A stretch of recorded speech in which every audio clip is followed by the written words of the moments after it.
Now we have decided that in this life we want to realize oneness with God.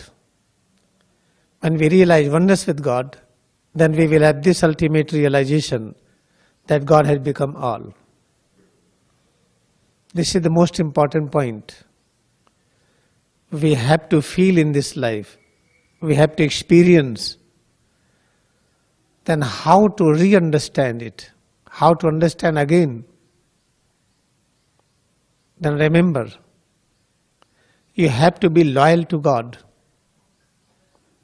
When try to practice loyalty to anyone, we are not able to practice it because our blind mind, our reasoning power, find fault. All the time they are discovering fault. Therefore, loyalty towards anyone, 100% loyalty towards anyone is not possible, because all the time we will have some misunderstanding. Oh, that person is not good. Oh, that substance is not good.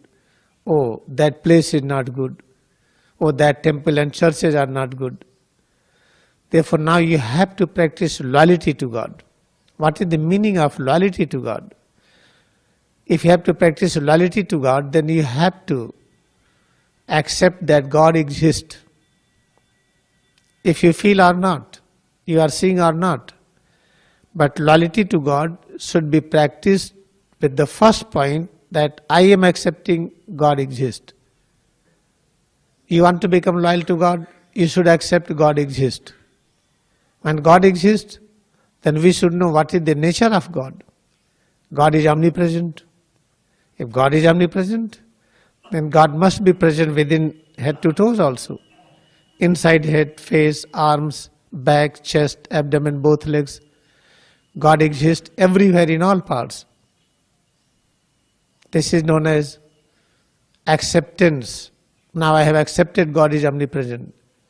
If God is omnipresent, it is only possible if God is omnipotent. He is having complete power how to become omnipresent. He should know complete knowledge how to become omnipresent. Then we are adding the property of God is omnipresent, omniscient, omnipotent. And you must realize, if you have all knowledge and power, then you will feel great peace. It means nature of God is infinite peace. Because God is omnipresent, immortal, omniscient, omnipotent, then what is the nature of God? Eternal peace. Then you have to accept that nature of God is eternal peace.